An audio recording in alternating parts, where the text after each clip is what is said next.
શુક્રવારે એક સમાચાર ઝડપથી વાયરલ થયા કે જેણે બોલિવૂડના શહેનશાહ અમિતાભ બચ્ચનના ચાહકોને ચિંતામાં મૂકી દીધા। બિગ બીની એન્જિયોપ્લાસ્ટી કરવામાં આવી હોવાના સમાચાર સામે આવ્યા હતા, જેને લઈ હવે ખુદ બિગ બીની પ્રતિક્રિયા સામે આવી છે, જેમાં બિગ બીના હોસ્પિટલમાં દાખલ થવાના કે એન્જિયોપ્લાસ્ટી કરાવવાના સમાચાર ખોટા નીકળ્યા છે, જેની પુષ્ટિ ખુદ અમિતાભ બચ્ચને કરી હતી। 16 માર્ચની સાંજે થાણેના દાદોજી કોંડાદેવ સ્ટેડિયમમાં અમિતાભ બચ્ચન પુત્ર અભિષેક સાથે હાજર હતા। આ સમય દરમિયાન તે માઝી મુંબઈ અને ટાઇગર્સ ઓફ કોલકાતા વચ્ચે ઇન્ડિયન સ્ટ્રીટ પ્રીમિયર લીગની ફાઇનલ મેચમાં ભાગ લેતા જોવા મળ્યા હતા। આ તસવીર તેમની હોસ્પિટલની મુલાકાતના થોડા સમય બાદ સામે આવી તો સ્ટેડિયમમાંથી બહાર નીકળતી વખતે અમિતાભ બચ્ચને હોસ્પિટલમાં દાખલ થવાના સમાચાર પર પોતાનું મૌન તોડ્યું હતું।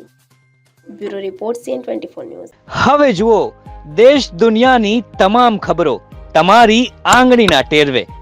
ઉઠાવો મોબાઈલ અને Google Play Store પરથી ડાઉનલોડ કરો અમારી CN24 ન્યૂઝ મોબાઈલ એપ।